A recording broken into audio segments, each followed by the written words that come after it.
네, 성경 속 제국 이야기 시즌 2 3교시 그 두 번째 강의 이제 시작하도록 하겠습니다. 이번 시간에는 본격적으로 그 아시리아 제국이 어떻게 그 피크를 향해서 그 최고의 전성기를 향해서 이제 올라갔으며 또 그 과정 속에서 북왕국 이스라엘이 어떻게 최후를 맞이하게 되었는지 구체적으로 살펴보는 시간 갖도록 하겠습니다. 네, 아시리아 제국의 티글랏 빌레셋 3세라는 왕이 있습니다. 이 왕은 대표적인 정복 왕 중에 하나인데요. 이 성경과도 깊은 연관성을 가지고 있습니다. BC 745년부터 727년까지 재위했고요. 신아시리아 제국의 창시자라고까지도 우리 알려져 있습니다. 이 성경에서는 바벨론식 이름인 불로 이렇게 표시가 되어 있습니다. 그는 이제 공포 정치를 시행했는데요. 매우 잔혹한 왕이었습니다. 우리가 앞서 살펴본 것처럼 이 포로들에게 아주 잔혹하게 대했을 뿐만 아니라 강제 이주 정책을 통해 피정복민들을 타 지역으로 강제 이주시키는 일들, 그래서 민족 말살 정책을 시행했던 왕이었죠. 이전까지 이렇게 잔인했었던 제국은 없었습니다. 다만 이후 바벨론이 이것을 따라하게 됐고 그 다음에 있었던 페르시아, 바사 제국은 이거에 비해서 훨씬 더 관대한 정책을 피웠죠. 티글랏빌레셋 3세의 궁정 부조인데요. 이 왕과 그 앞에 엎드린 이 가신의 모습이 드러나 있습니다. 이 티글랏빌레셋 3세는 앞서 말씀드린 것처럼 정복왕이었기 때문에 이 팽창하고자 하는 그 욕망이 되게 강했습니다. 티글랏빌레셋의 제국을 보면은 처음엔 그가 즉위하기 전에는 이 주황색으로 보이는 오렌지로 보이는 요 정도가 이제 신아시리아 제국의 영토였는데 그가 어디까지 넓혀놨냐? 결국 이렇게 만들었습니다. 계속해서 팽창을 해서 뭐 동서남북 다 팽창을 했죠. 네, 그래서 이런 팽창을 통하여서 아시리아 제국의 영토를 엄청나게 넓혀 놓은 것이 바로 티글랏빌레셋 3세의 업적, 치세라고 할 수 있을 것입니다. 그는 이제 본격적으로 이제 서진, 그러니까 여러분들이 이렇게 보시면은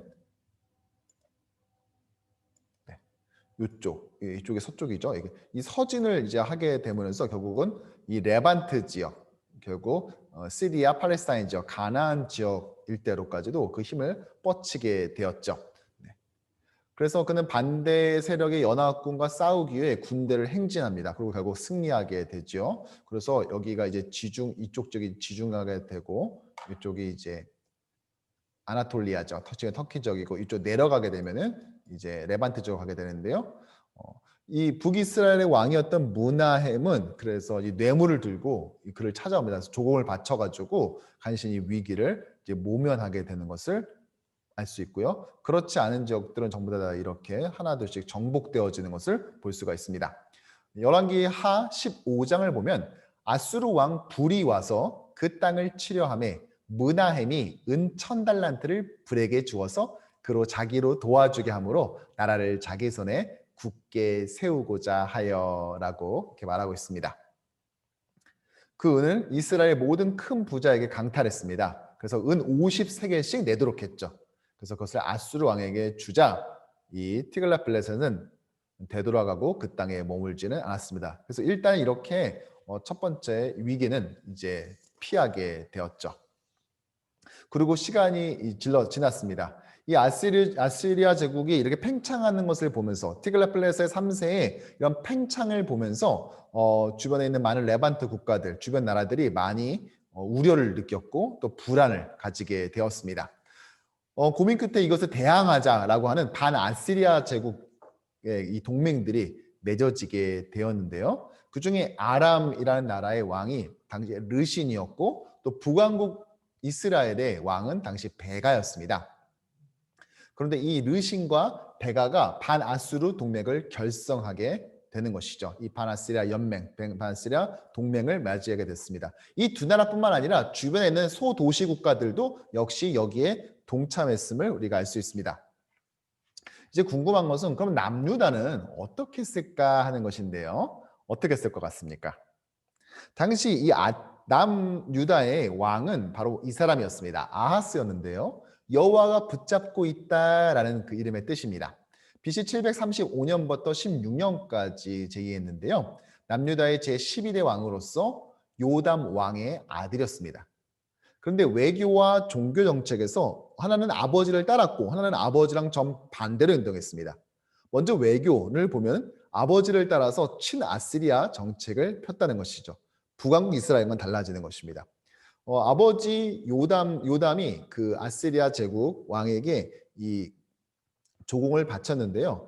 그는 어쩔 수 없이 바친 약간 좀 그런 경향이 강합니다. 그런데 아하스는 적극적으로 아시리아의 그 힘을 받고자 적극적으로 이 조공을 바치면서 친아시리아 정책을 노골적으로 펼치는 것을 알 수 있습니다.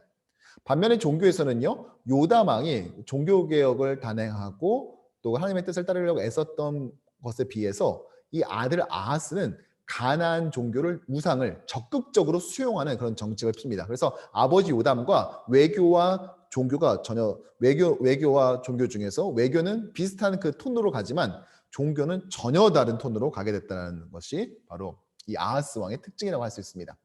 이 아하스 왕이 반아시리아 동맹에 동참하지 않았죠. 이 배가 북왕국의 배가 아람의 르신이 야 너도 함께해 함께했지만 그는 동참하지 않고 오히려 친아시아 정책을 폈죠. 그러니까 이 반아시리아 동맹이 이 남유다를 공격할 또 아하스를 제거할 계획을 세웁니다. 첫 번째 계획이 무엇이었냐? 바로 내부 반란을 통해서 그를 제거하는 방식입니다. 이사야 7장 6절을 보면 올라가 유다를 쳐서 겁을 주고 우리들, 여기서 우리들이라는 것은 반아시리아 동맹이죠. 베가와 르신입니다. 우리에게 유리하도록 유다를 흩어지게 하며 그곳에다가 다보엘의 아들을 왕으로 세워놓자.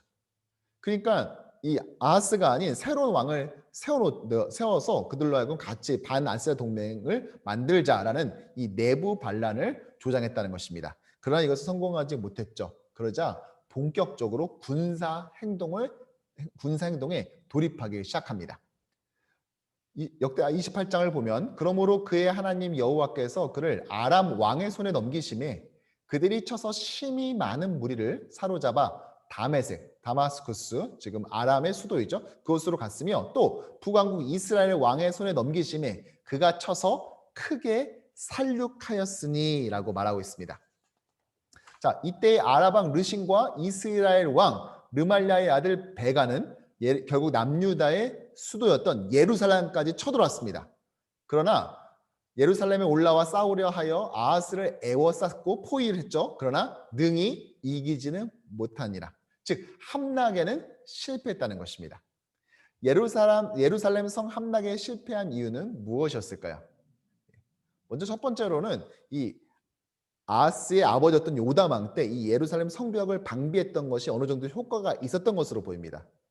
그러나 그보다 더 큰 이유는 예루살렘 자체가 해발 800m 위에 있는 고산지대에 있기 때문에 천혜의 요새였습니다. 그래서 함락하기가 사실 쉽지는 않았을 것입니다.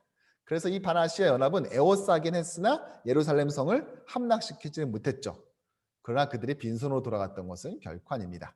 그들은 계속해서 남진을 하여서 이스라엘지나 에돔 지역이라 여겨지는 바로 이 엘랏 지역까지 내려간 것을 볼 수 있습니다. 엘랏 지역까지 가게 되죠. 바로 여기까지 힘을 뻗치게 되었습니다. 이 엘랏을 점령함으로써 홍해까지 나아갈 수 있지만 그러나 계속 여기서 머물 수는 없었습니다. 이전 시간에 여러분 설명해드린 대로 고대 사회에서는 한도 끝도 없이 전쟁을 할 수가 없죠. 농경 사회 안에서 누군가 농사를 져야 되고 또 군수무품을 계속 되는 데는 분명한 한계가 있기 때문에 그들은 일정 시간 있다가 결국 엘랏에서 군사를 물려야만 했다라는 것입니다. 그러나 이것을 통하여서 예루살렘이 함락되지 않았다고 해서 아하스가 떵떵거릴 수 있었던 것은 아닙니다. 수도가 함락되지 않았을 뿐이지 나머지 국토는 유린당하고 엄청난 인적 물적 피해를 감수해야만 했었죠. 자, 이렇게 아람 왕 르신이 군대를 끌고 왔고요. 북왕국의 베가가 군대를 데리고 와서 예루살렘을 포위했습니다. 그러나 성공하지 못하자 결국은 엘라까지 오는 이런 그 전체적인 전쟁의 진행을 볼 수 있습니다. 이 전쟁을 가리켜서 역사자들은 시리아 에브라임 전쟁이다라고 흔히 말합니다. 이 시리아 에브라임 전쟁은 북왕국 이스라엘과 이 아람이 반아수르 연맹을 맺었는데 여기에 동참하지 않았던 남왕국을 상대로 벌였던 전투를 의미합니다. 자, 이 전투의 피해가 어땠느냐? 북왕국 이스라엘의 왕 베가가 유다에서 하루 동안 용사 12만 명을 죽였다. 12만 명이 전사했다는 것이죠. 자, 그리고 역대하 28장 7절을 보면 에브라임의 용사 시그리라는 장군이 왕의 아들과 국내 대신과 총리 대신, 말만 들어도 대충 최고위급 인사구나라는 감이 오시죠? 네, 당시 남유다의 이 최고위급 인사들을 죽였습니다. 그래서 주요 인사가 사망하는 그런 인적 피해도 받았습니다. 이 세 번째 피해는 무엇이냐? 이스라엘 자손이 그들의 형제 중에서 그들의 아내와 자녀를 합하여 20만 명을 사로잡고 그들의 재물을 많이 노락하여 사마리아로 가져가니라고 했습니다. 즉 많은 사람들을 포로로 잡아갔는데 무려 12만 명을 사로잡아 갔다라는 것입니다. 엄청난 물적 피해인 것이죠. 정리해보면 물적 피해가 어떻습니까?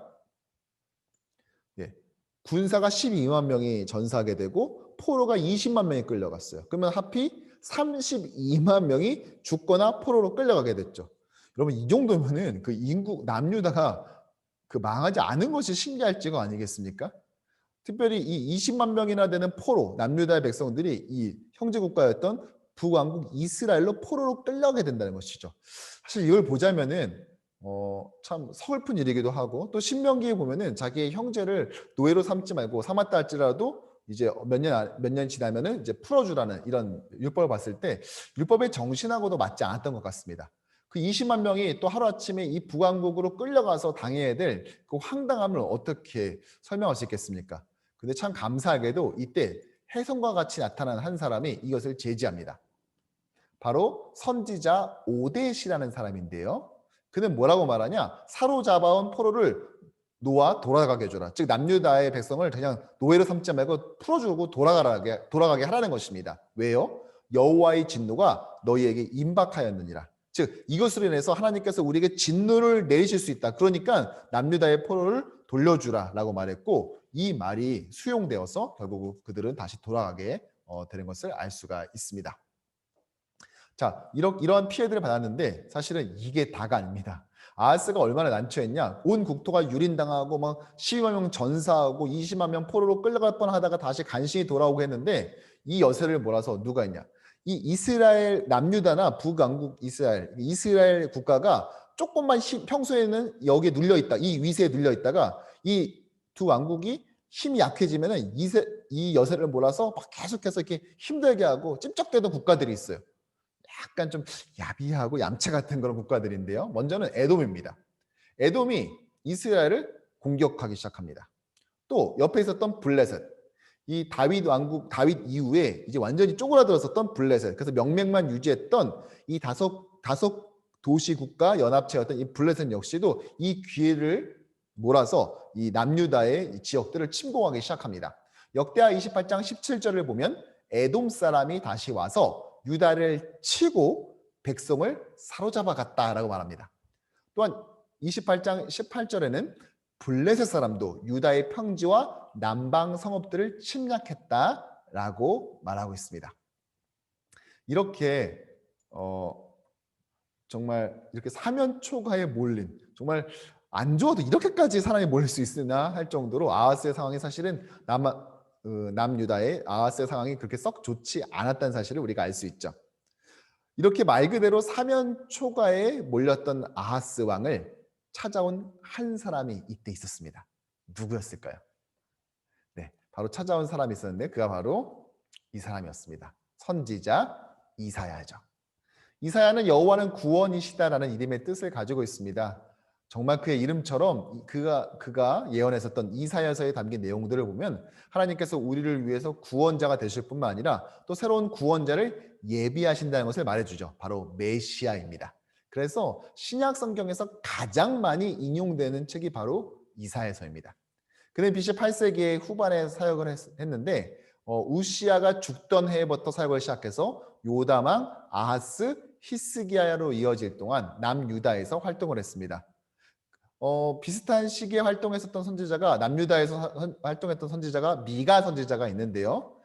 대상에서 약간 차이가 있습니다. 이사야는 주로 이제 왕과 귀족을 대상으로 해서 주로 메시지를 선언했지만 이 미가는 일반 서민을 대상으로 해서 선언했다는 것이 차이점이 있습니다. 또한 같은 시기에 아모스와 호세아 선지자는 북왕국 이스라엘에서 활동을 했었습니다. 자, 이 이사야가 이 사면 초가에 놓여 있었던 아하스 왕에게 나타나서 이렇게 말합니다. 어떤 사람이 다윗의 집에 알려 이르되 아람이 에브라임은 이제 북왕국 이스라엘 말합니다. 아람이 이스라엘과 동맹하였다 하였으므로 왕의 마음과 그의 백성의 마음이 숲이 바람의 흔들림 같이 흔들렸더라. 아주 공포에 휩싸였다는 것이죠. 그때 여호와께서 이사야에게 이르시되 두려워 말며 낙심하지 말라라고 말했습니다. 두려워 말며 낙심하지 말라. 이렇게 그들을 위로했다는 것이죠.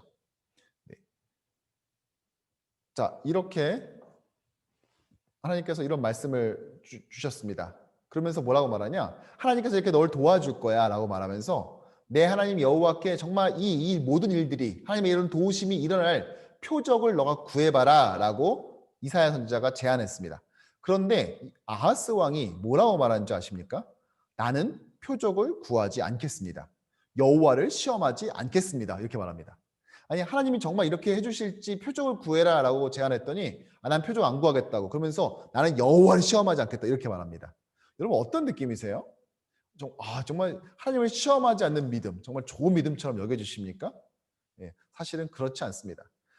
사실은 아하스가 이렇게 한 것은 하나님을 시험하지 않고자 하는 그런 순수한 열정 때문이 아니라 사실은 하나님 말고 다른 곳에 더 관심이 많았기 때문입니다. 즉 내가 비록 지금 위기에 처해 있긴 하지만 하나님보다는 보다 더 확실하고 분명하고 믿을 만한 것을 붙잡고자 했었던 그 마음이 숨어 있기 때문입니다. 하나님은 내가 널 도와줄게 걱정하지 마 낙심하지 마라고 선지자 이사야를 보내서 말했지만 손을 내미셨지만 정말 아하스는 이 손을 잡았을까요? 아하스의 선택이 무엇인지 자 지금 보도록 하겠습니다. 자, 보기 전에 먼저 한 가지를 먼저 살펴봐야 되겠네요. 제가 놓쳤네요. 죄송합니다. 이사야 이렇게 말하니까 이것을 간파했었던, 그러니까 이 아하스 왕이 하나님을 시험하지 않겠다는 말이 정말 좋은 의도가 아니라 하나님 말고 다른 거에 관심이 있다라는, 다른 것을 붙잡고 싶어했다는 것을 알았던 이사야는 이렇게 말하죠. 다윗의 자손 아하스여, 잘 들으십시오. 왕은 백성의 참을성을 시험하는 것만으로도 부족해서 이제는 아예 하나님의 인내심까지 시험하십니까? 하나님이 그걸 모르는 줄 아십니까? 이제라도 하나님을 손 내미시는 것을 잡아야지 이제 하나님의 인내심까지 시험하려고 하십니까? 라고 합니다. 그러면서 유명한 말 한마디를 하는데, 그러므로 주님께서 당신들에게 몸소 표적을 보여주실 것입니다. 너가 표적을 안 구한다고 하니까 그러면 내가 보여줄게. 그러면서 어떤 표적을 보여주시냐? 이게 위기 가운데 있으니까 구원이 필요하지 않습니까? 그래서 구원자를 보내주는, 메시아를 보내주겠다라는 이 메시지를 전해주는데, 처녀가 잉태하여 아들을 낳을 것이며 그 이름을 하나님께서 우리와 함께 계시다는 뜻인 임마누엘이라고 부를 것입니다 라고 말했다는 것입니다. 우리가 성탄절마다 항상 듣게 되는 이 유명한 메시아 아기 예수가 오시는 이 구절, 예고한 이 구절이 바로 사실은 아하스 왕을 구원하겠다, 너가 내 손을 잡으면 내가 널 구원해 주겠다라고 하는 그 본문에서 등장하는 부분이라는 것이죠. 정말 아하스는 그러면 이것을 듣고 이제서라도 회개했냐? 네. 아하스가 했던 행동은 바로 이것이었습니다. 무엇입니까? 바로 아수르 왕 디글라필레셀 3세의 손을 붙잡는 것이죠. 그는 두 가지 방식으로 이 아수르 왕 디글라필레셀 3세를 붙잡습니다. 첫 번째는 바로 낯뜨거운 편지 쓰기입니다. 나는 왕의 신복이요 왕의 아들이냐. 야, 아니 한 나라, 그것도 한 국가의 왕이, 심지어 이 하나님을 섬기는 신정국가의 왕이 한다는 얘기가 무엇이냐? 나는 왕의 신복이고 왕의 신하이고 왕의 아들이다. 야, 이런 굴욕적인 편지를 쓸 수 있는 것 자체가 대단하지 않습니까? 이제 아람 왕과 이스라엘 왕이 나를 치리니, 이제 반아수르 연맹이 나를 지금 치니까 올라와서 그들의 손에서 나를 좀 구해주세요 라고 했다는 것입니다. 무슨 말입니까? 하나님이 손을 내밀었지만 그는 이 손을 잡지 않았습니다. 하나님을 신뢰하는 믿음 대신에 눈에 보이고 손에 잡히는 힘을 선택했던 것이죠. 그래서 그는 이런 굴욕적인 편지 쓰기를 했습니다. 두 번째, 그가 한 일은 무엇이냐? 바로 뇌물 주기입니다. 아스가 여호와의 성전과 왕궁 곳간에 있는 그 은금을 내어다가 아스루 왕에게 예물로 보냈다라고 말합니다. 그런데 같은 내용을 다룬 역대하에서 뭐라고 말하냐? 성전과 왕궁뿐만 아니라 대신들, 이 신하들의 관료들의 집에서까지도 보물을 뺏어서 아스루 왕에게 딱 바쳤다고 했습니다. 자, 그럼 효과가 정말 있었을까요? 아수르 왕 디글라필레셋이 그에게 이르렀으나 돕지 아니하고 도리어 그를 공격했다고 말합니다. 재물을 가져다가 주었지만 하나님의 성전과 왕궁과 관료들의 집에서 뺏은 재물을 가져다가 아수르 왕에게 바쳤지만 그에게 유익이 없었다라고 성경은 기록하고 있습니다. 그런데 이 아하스의 이런 간절함과 또 이런 비굴한 모습이 어느 정도는 이 디글랏빌레셀 3세의 마음을 조금 움직였던 것 같습니다. 그래서 그는 이제 반아수르, 이 남유다를 괴롭혔었던 이 아람과 북왕국 이스라엘을 본격적으로 공격하기 시작하는데요. 예. 3년에 걸쳐서 이제 침공이 이루어집니다. 먼저는 이 해안길을 따라서 블레셋을 쳐들어갑니다. 그러니까 블레셋도 반아수르 동맹에 협조했던 것으로 보입니다. 이렇게 732년, BC 734년에 침공을 했고요. 자, 이듬해인 BC 733년에는 북왕국 이스라엘을, 그리고 이듬해인 732년에는 아람 지역인 바로 다메섹을 침공해서 그것을 점령하게 됩니다. 그것을 이제 아시리아 제국의 속주로 편입시키게 되는 것이죠. 아수르 왕이 그 청을 듣고 곧 올라와서 아람을 쳐서 다메섹을 쳐서 점령하여 그 백성을 사로잡아 기르로 옮기는, 즉 아시리아가 잘하는 바로 이 강제 이주 정책을 하고 또 아람 왕 르시는 이때 사망하게 됩니다. 처형당하게 되는 것이죠. 바로 그 당시에 이 티글랏빌레셀 3세의 이 레반트 지역 원정을 이렇게 빨간색으로 보여주고 있는데요. 확대해 보면 이렇게 됩니다. 결국은 아람은 저렇게 점령당해서 이제 아시리아 제국에 편입되고 만다는 것이죠. 이 티글랏빌레셀 3세 시대의 이 아수르의 행정구역입니다. 여러분 보시는 것처럼 이쪽 북쪽 대부분, 사실 이 지역은 북왕조 이스라엘이 점령했었던 지역인데 이 지역을 싹 다 뺏기게 되고 사실상 북왕국 이스라엘 지역이 어디죠? 네, 이렇게 줄어들게 됩니다. 그렇게 컸었던 북왕조 이스라엘이 거의 다 주고 수도 사마리아와 그 인근 지역 아주 적은 부분을 완전히 쪼그라드는 모습을 보이게 되고 거의 북왕국의 거의 대부분의 지역은 아수르 지역에 강제 편입되는 것을 볼 수가 있게 되는 것이죠. 근데 이때 이스라엘 왕 데가 때 아수르 왕 티글랏빌레셋이 와서 이쪽에 이온, 그다음에 아벨벳, 마아노아, 또 야노아, 또 게데스와 하솔과 길르앗과 갈릴리, 이것은 북이스라엘 지역이죠. 납달리 온 땅을 점령했을 뿐만 아니라 그 백성을 사로잡아서 아수르로 옮겨갔다는 것입니다. 강제 이주를 시켰다는 것이죠. 이 갈라에서 발굴된 부조입니다. 이 바산의 주 도시인 아스다롯 지역, 그러니까 아람의 지역에 있었던 그 주민들을 추방하는 모습을 담고 있는 그런 부조가 되겠습니다. 이 아시리아가 이스라엘의 북쪽 지역을 거의 다 점령해 버리고 말았죠. 그래서 대부분의 지역이 아시리아에 이렇게 편입됐다는 것을 이렇게 길르앗 지역, 요단 동편이죠. 이렇게 해서 거의 대부분의 지역이 아시리아의 속주로 이렇게 편입되었습니다. 이게 제가 지금 표시하고 있는 것이 북왕국 이스라엘이 이제 아시리아에 의해서 뺏긴 그 지역을 표시한 부분이다라고 할 수 있을 것입니다. 대부분의 지역이 북왕국이 차지했던 지역이 되는 것이죠. 자, 이때 아하스 왕은 어떻게 했냐? 이 다메섹을 이제 아람을 무너뜨리고 르신을 죽인 다음에 다메섹에 머물고 있었던 이 티글랏빌레셋을 아련하러 갑니다. 그래서 가서 다메섹에 갔다가 거기 있는 제단을 보고, 즉 티글랏빌레셋가 섬기는 그 신의 제단을 보고 아하스 왕이 그 제단의 모든 구조와 제도와 양식을 그립니다. 그리고 그것을 그려서 예루살렘에 있는 제사장 우리야에게 보내서 어떻게 하느냐? 똑같이 만들라고 시킵니다. 그리고 그것을 실제로 그 제사장이 우리야가 예루살렘 성전에 그 제단을 만듭니다. 아시리아 제국의 신이 믿고 있었던 그 제단을 똑같이 만드는 것이죠. 그리고 그는 주님 앞에 놓여 있는 놋제단을 성전 앞에서 옮겼습니다. 그리고 새 제단, 즉 우산 제단이죠. 이 우상의 제단과 주님의 성전 사이에 있는 놋제단을 새 제단 북쪽으로 갖다 놓았습니다. 그러니까 이 아하스가 얼마나 어마어마한 일을 저질렀냐면요. 하나님의 성전의 앞에 있었던 그 놋제단을 자기 마음대로 위치 변경을 시키고 심지어 그 앞에다가 뭘 만들었냐? 이 아시리아 제국, 이 다메섹 지역에 있었던 아시리아 제국이 섬기는 이 신상을 그대로 본떠서 그대로 그 제단을 만들었다는 것입니다. 그러니까 예루살렘 성전을 이 사람 자기 마음대로 아하스 왕이 이제 리모델링을 들어갔는데 리모델링은 어떻게 들어갔냐? 우상을 그대로 따라가는 것으로 아수르 제국을 따라가는 형태로 이 리모델링을 시작했다는 것입니다. 자, 뿐만 아니라 이 거기 있었던 성전 물품들을 자기 마음대로 뜯어 고치기 시작하는데 노세 테두리를 떼어버리기도 하고 또 어떤 것은 옮기기도 하고 어떤 것은 뜯어내기도 하고 어떤 것은 그 위에 올려놓기도 했습니다. 왜 이런 무리수를 도왔을까요? 아니 이스라엘 그것도 남유다의 왕이 어떻게 여호와 하나님을 섬기는 그것도 성전에 있는 이런 물품들을 자기 마음대로 바꿨을까요? 네, 그 이유가 18절에 나오죠. 함께 읽어보겠습니다.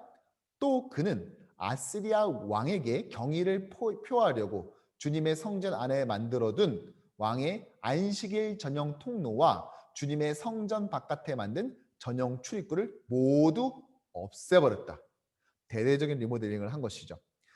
예루살렘 위에는 성전이 있고 왕궁이 있죠. 그것이 거의 같이 있지 않습니까? 그러니까 그 왕이 성전을 가기 위해 빨리 가기 위해 만들어놓은 전용 통로가 있었던 것 같습니다. 그런데 그것을 왕이 없애버렸다는 것이죠.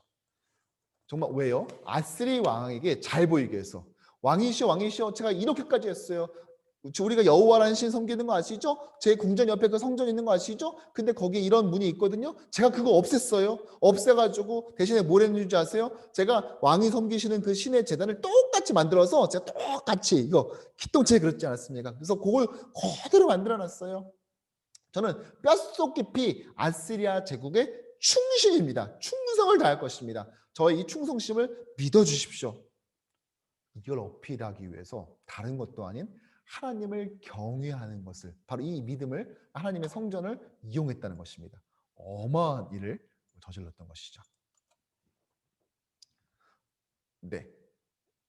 그러면서 뭐라고 말하냐? 사태가 이지영이 됐음에도 불구하고 아하스 왕은 주님께 더욱 범죄하여 자기를 친 이 다메섹 사람들이 섬기는 신들에게 제사를 지내면서 시리아 왕들, 이때 다메섹은 이 망한 아람을 말하는 것이 아니라 뭘 말하는 것이냐면은 이 아람이라는 말이 이쪽 지역도 말하지만 아람 나라도 말했지만 사실은 이 아람이 이 메소포타미아 지역까지 넓게 퍼져 있었던 사람들이 그렇게 퍼져 있었던 적이 있었습니다. 그래서 이때는 이제 아스리아를 말하는 것입니다.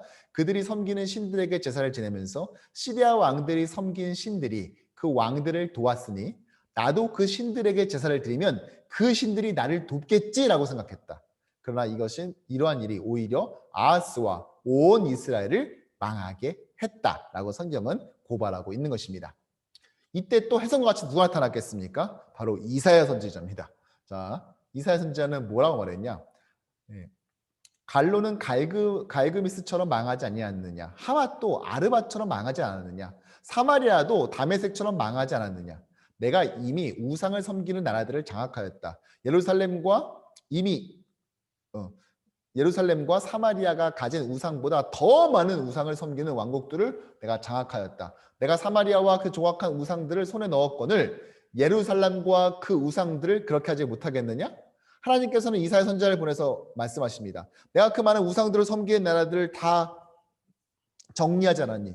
하물며 네가 그 우상 갖다 놓는다고 한다면 내가 그걸 못 없앨 것 같니? 라고 하나님께서 이사야 선지자를 통하여 강하게 질책하죠. 그러나 아하스는 그 뜻을 돌이키지 않았다는 데 문제가 있었습니다. 심지어 그는 어디까지 간지 아세요? 흰놈의 아들 골짜기, 예루살렘에 있는 그 골짜기인데요. 거기서 분향을 하고 자기 아들을 불에 태워 제사로 바치는 인신제사를 단행합니다. 사실 이 인신제사는 우리가 그 메소포타미아 지역 또 이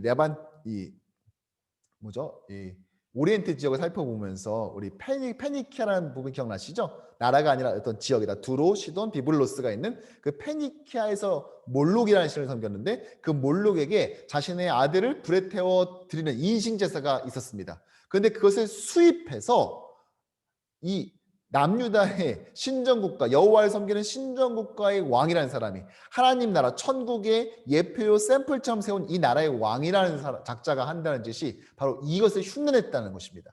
이방 민족들의 역겨운 풍속을 본받는 행위였다. 성경은 단호하게 고발하고 있다는 것입니다.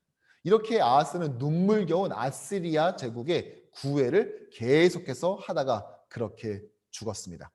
그리고 아스리아도 이제 왕이 드디어 바뀌게 되는데요. 바로 살만에셀 5세로 바뀌게 됩니다.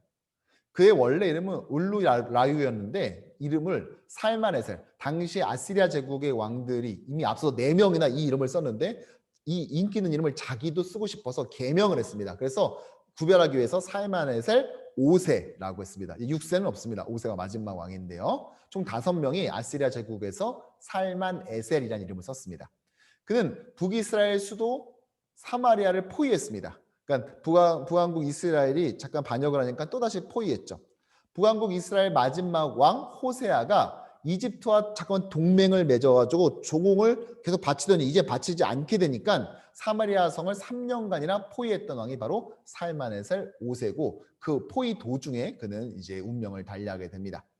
그림을 보면은 남왕국, 북왕국의 마지막 왕이 호세아죠. 그런데 그 당시에 남유다의 왕은 아하스였습니다. 이렇게 왕이 되었고 아하스 히스기야 이때 연결되어 있는 바로 이때 북왕국이 멸망당하게 되는 것이죠.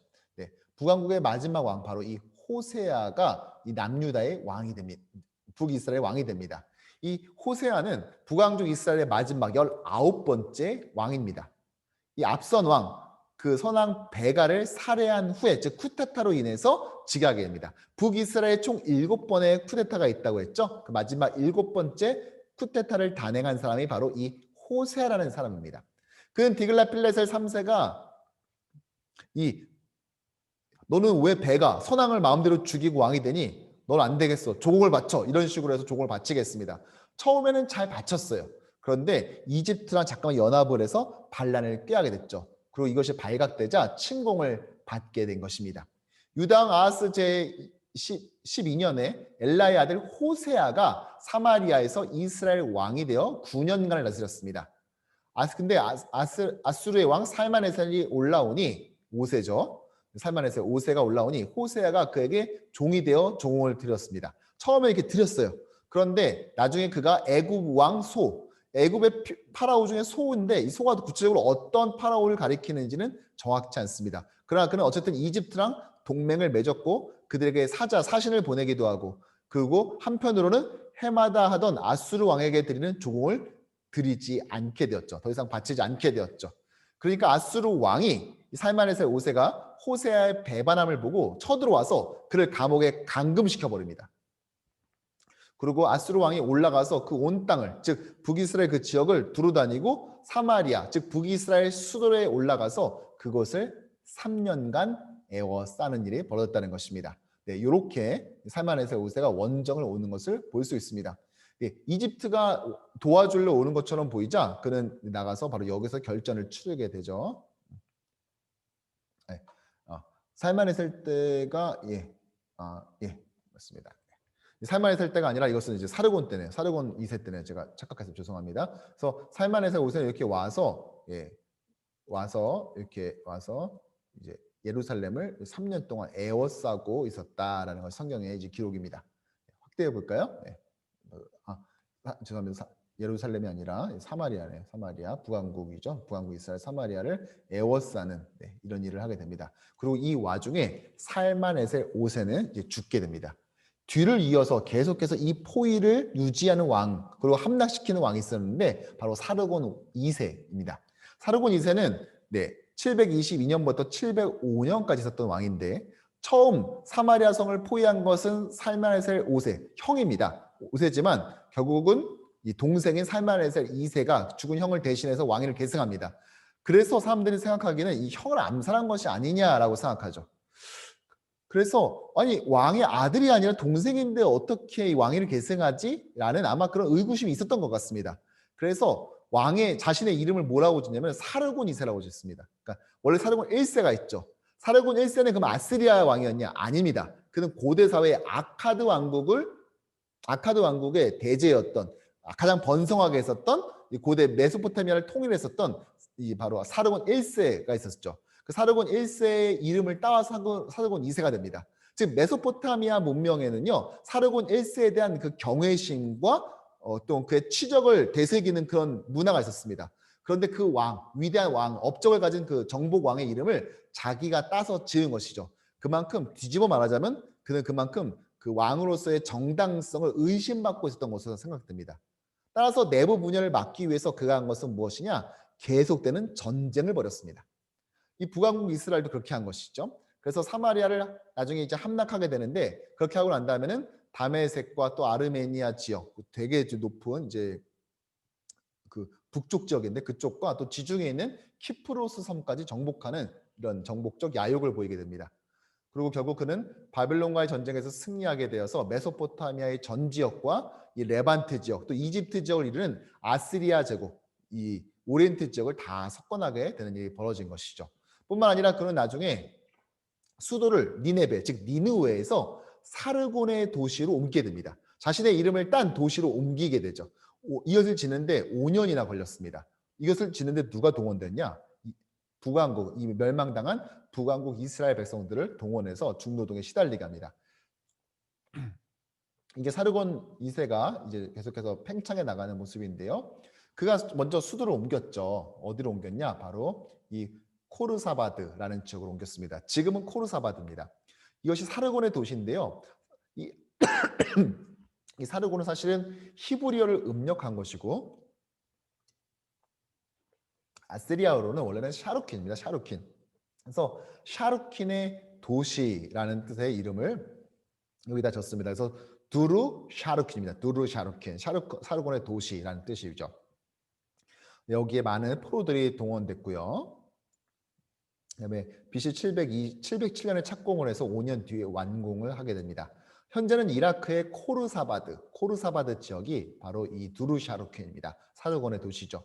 따라서 여기서 많은 그 유적들이 나오게 됩니다. 나중에 발굴을 통해서 유적들이 등장하게 되는데 이 유적들 대부분은 사르곤 2세의 치적과 관련되어 있는 그런 내용을 다루고 있습니다. 나중에 사르곤 2세는 수메르와의 전투에서 전사해서 아들 사네립이 뒤를 잇게 되죠. 이 도시를 이전 천도한 코르사바드, 이 두루샤루키엔에서 발견된 유적들을 보면 사르곤 2세가 전차를 타고 이미 함락된 도시를 시찰하는 모습을 볼 수가 있습니다. 또 다양한 이 부조들이 나왔는데요. 왕을 묘사하는 것들도 있고 신을 묘사하는 것들도 있습니다. 여기 보시면 아시겠지만 여기 보시다시피 여기 사자를 마치 애완견 다루듯이 이렇게 딱 이렇게 제압하고 있는 그런 모습을 볼 수 있을 것입니다. 네, 이런 여러 가지 물품들이 출토가 되었고요. 전차를 들고 가는 그런 모습을 그린 부조도 여기에 이렇게 있습니다. 여러 부조들이 있지만 가장 눈에 띄는 조각과 작품이 있다면 바로 이것입니다. 바로 이 부분인데요. 여러분 보이세요? 네.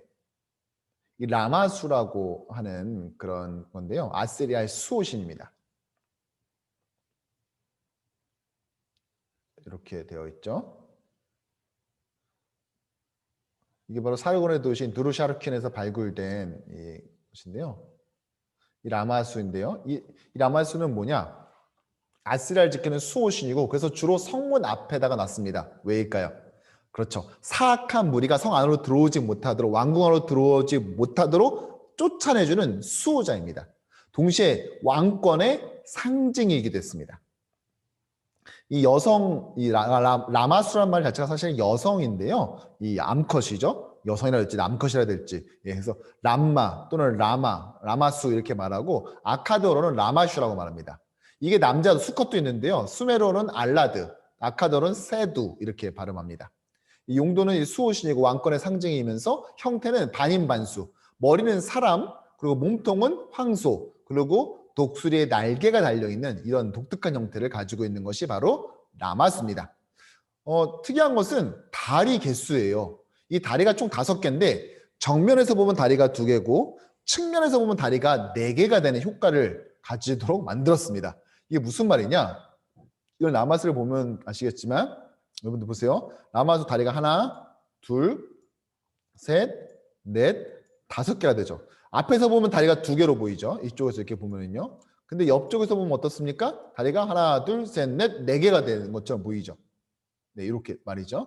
자, 다른 사진을 보면 하나, 둘, 셋, 넷, 다. 그래서 라마수의 다리가 총 다섯 개인데 앞에서 보면 두 개처럼 보이고 옆에서 보면 네 개처럼 보이는 이 효과를 누리기 위해서 바로 이렇게 했다는 것입니다. 이 패트릭 휴스라는 작가가 있죠. 영국의 대표적인 초현실주의 작가인데요. 이 사람은 이제 착시 현상을 위해서 그림을 그리거든요. 이 그림을 보고 있는 관람객이 지나가면서 보면은 마치 이것도 함께 이렇게 움직이는 것처럼 보이게끔 이런 일종의 착시 효과를 노려서 만든 작품입니다.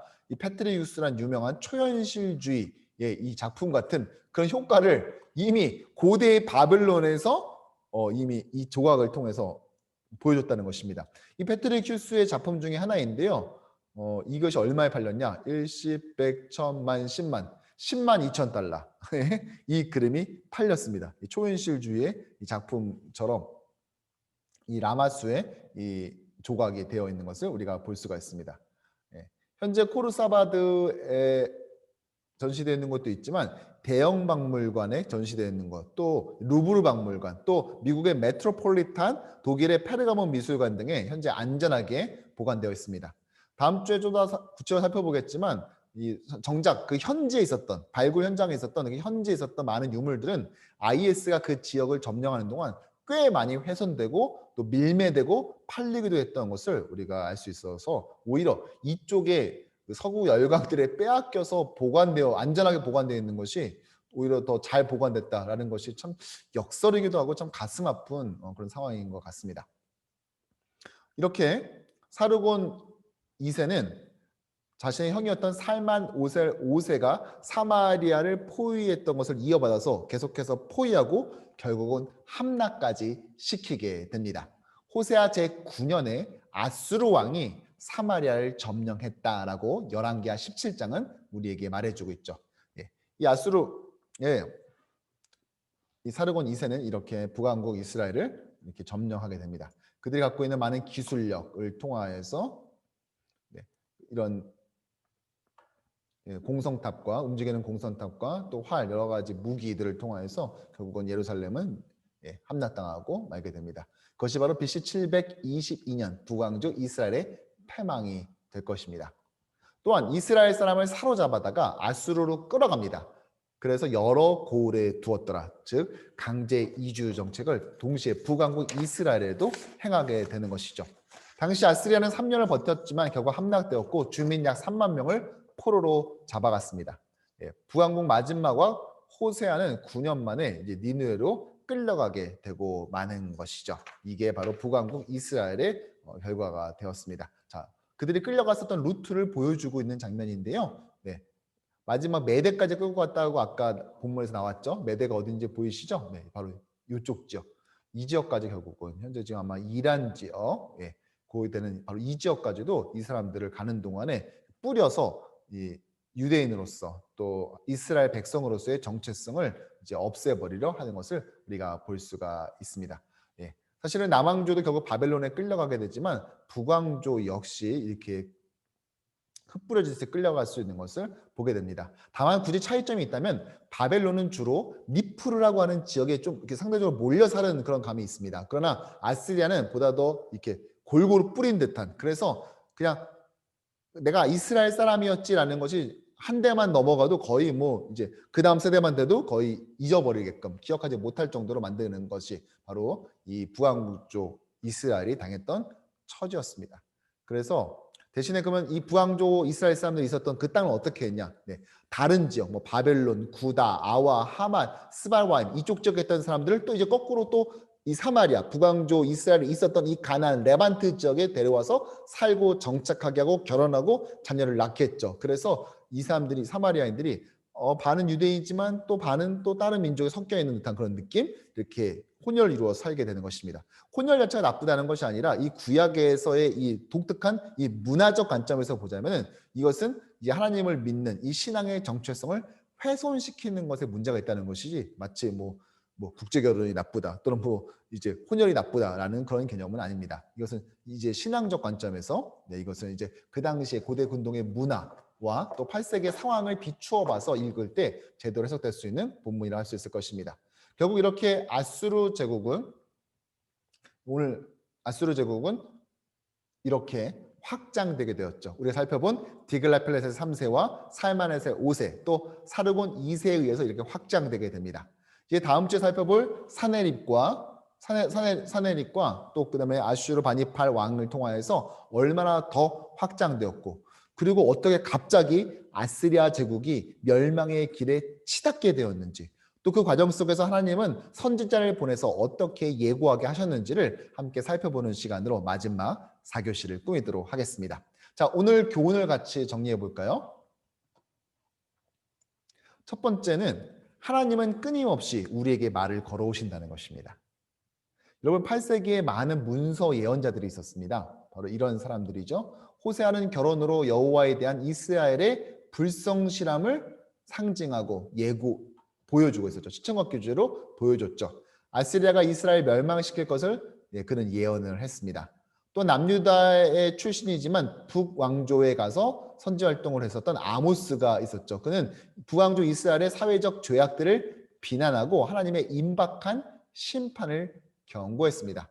또한 이사야가 있었죠. 그래서 대내의 위협에 시달렸던 아하스와 히스기야에게 조언을 주었습니다. 또한 미가 역시도 남유다의 예루살렘의 부패한 지도자들을 규탄하고 비난하는 그런 예언서를 썼습니다. 이렇게 많은 선지자들이 활동을 했던 것을 알 수가 있는데요. 여기서 알 수 있는 것은 무엇입니까? 위대한 선지자들의 시대는 사실 제국주의적 관점에서 봤을 때 남왕조, 북왕조의 위기의 시대였다는 것입니다. 위대한 선지자의 시대는 곧 위기의 시대였다는 것입니다. 그런데 그때가 바로 말씀의 홍수 시대였다는 것입니다. 많은 기록된 예언서들이 쏟아져 나오기 시작했다는 것입니다. 무슨 말이죠? 하나님은 주의 종들을 보내서 계속 말씀을 주시고 살 길을 알려주신다는 것입니다. 위기의 순간에 하나님은 그래서 더 많이 말씀하시고 더 적극적으로 말을 걸어오시며 더 많은 사람들을 보내주신다는 것이죠. 팬데믹 기간 역시도 마찬가지가 아닐까 싶습니다. 우리는 이 위기의 시기에 하나님께서는 우리에게 더 많은 말을 걸어오십니다. 더 풍성한 말씀으로 우리를 먹이시고 입히시며 위로하시고 새로운 힘을 주신다는 것입니다. 경제 지표가 어떻게 회복되는 것에 힘을 얻는 것이 아니라 정부의 부양책이 어떻게 되는 것에 힘을 얻는 것이 아니라 바로 여기에서 말씀 가운데 우리는 힘을 얻어야 된다는 것이죠. 하나님은 오늘 이 팬데믹 시대에 우리에게 끊임없이 말을 걸어오신다고 저는 확신합니다. 어쩌면 이 세미나를 듣고 계시는 여러분들 역시도 하나님의 이 부르심에 기꺼이 동참하고 아멘으로 순종한 것이 되겠죠. 자, 이게 첫 번째 교훈일 것입니다. 자, 두 번째 교훈은 무엇이냐? 바로 하나님의 약속을 믿어야 된다는 것입니다.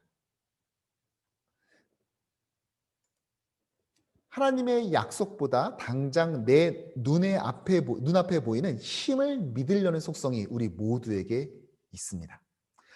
아하스는 선지자 이사야의 신탁 예언을 듣고 나서도 주저없이 아시리아 제국을 택합니다. 하나님 대신에 아시리아 제국의 왕을 택하게 되죠. 티글랏빌레셀 3세의 손을 붙잡습니다. 화려한 제국과 불가연적인 천국, 그 도치되기 딱 좋은 그 화려함에 가득 차 있는 그 제국의 모습과 눈에 보이지 않는 천국, 여러분 이 둘 중에 무엇을 선택하시겠습니까? 팬데믹 시대에 우리를 울고 울리는 것이 무엇일까요? 눈에 보이는 것들입니까? 백신과 치료제의 개발, 정부의 경기부양책과 사회적 거리두기 방역 단계의 변화, 이런 것 이전에 바로 하나님의 말씀과 약속이 우리를 울고 웃기는 그것이 된다는 것입니다. 백신을 무시하고 치료제에 관심을 꺼버리자 이런 말이 아니라 그것이 매우 중요하지만 그러나 그것이 결국 우리를 살리기도 하고 죽게도 하고 울리기도 하고 웃게도 만드는 삶의 중심의 요소는 될 수 없다는 것입니다. 결국은 하나님의 말씀과 우리를 향한 그 선하신 약속, 변하지 않는 그 약속만이 우리를 울리기도 하고 또 웃기기도 하며 일으키기도 하고 또 낮추기도 하는 바로 그 근원이 돼야 된다는 것입니다. 마지막 세 번째 우리에게 주는 교훈은 무엇이냐? 바로 하나님을 제대로 알아야 된다는 것입니다. 정확히 알아야 된다는 것입니다. 북왕국 이스라엘은 하나님을 오해했습니다. 아하스 왕에게 이사야 선지자가 하나님의 약속을 표적으로 구하세요라고 했더니 하나님이 정말 당신을 지켜준다고 했는데 낙심하지 말라고 했는데 하나님이 정말 지켜줄지 안 지켜줄지를 하나님께 한번 직접 표적을 구해 보시죠라고 했더니 아하스는 대뜸한다는 소리가 그것을 거부하면서 나는 하나님 시험하지 않겠어요라고 말했다는 것입니다. 여러분, 그는 하나님을 오해했죠. 하나님은 시험하기를 원치 않는 분이 아니라 시험을 해서라도 자신에게 나오기를 원하는 분이십니다. 우리가 난 실수할 바에는 안 하고 말래요라고 잠깐만 하는데 여러분, 하나님께서는요 우리가 실수도 좋으니까 그분 앞에 나오길 원하시는 분이라는 것입니다. 마치 내가 완벽주의자니까 하나님도 완벽주의자인 것처럼 여러분들 오해해서 안 된다는 것입니다. 내가 완벽하고 다른 사람에게 그런 것들을 어느 정도 이상의 수준을 요구하니까 하나님도 나처럼 굴겠지. 그러니까 내가 일정 수준이 되지 않았으니까 나는 아직 그렇게 하면 안 돼. 라고 생각하면서 평생을 계속해서 마치 눈에 보이지 않는 유리천장 속에 갇혀 있는 것처럼 통조림 속에 안 있는 것처럼 계속해서 그것을 뚫고 나오지 못하는 계속해서 성장하지 못하는 신앙 가운데 있진 않는지 우리는 오늘 돌아보기를 원합니다. 이스라엘은 이것을 몰랐고 결국 BC 722년에 아수르에 의해서 멸망당하고 만다는 것입니다. 여러분 계속해서 새로운 것을 도전하십시오. 귀한 믿음의 도전을 하기 원합니다. 오늘의 신앙에 멈춰 있는 것이 아니라 어제보단 오늘이, 오늘보단 내일이 더욱더 하나님을 닮아가고 예수 그리스도의 십자가 앞으로 나아가는 우리가 되어야 되지 않겠습니까? 부왕조는 이것을 알지 못했고 자신이 알고 있는 하나님만을 고집한 결과 결국은 그들은 패망을 피하지 못했다는 것입니다. 그 많은 선지자들과 문서 예언자들이 출연해서 기록된 말씀을 던져줬지만 그러나 그들은 결국 그것을 듣지 못했고 살 수 있는 방법을 비법을 적어줬음에도 그것을 손에 쥐어들고도 결국 죽어버리고 마는 그런 나라, 그런 처지가 되었다는 것입니다. 결국 레반트 지역은 북왕조는 멸망당하고 남쪽 유다만 남아있는 그런 상황이 되었습니다. 다음 이제 성경 속 제국 이야기 시즌2 4교시 마지막 시간에는요. 혼자 남은 남유다가 어떻게 아시리아와 맞서 싸우게 되었는지를 같이 살펴보며 아시리아 제국이 어떻게 갑작스럽게 멸망하게 되었는지 그 이유와 또 그 과정 속에서 역사하신 하나님의 그 섭리 또 그 안에 심어놓으신 하나님의 천국을 함께 살펴보는 시간 갖도록 하겠습니다. 네, 오늘도 함께 해주신 모든 분들 주님의 이름으로 축복하고 감사드립니다. 다음 시간에 뵙겠습니다.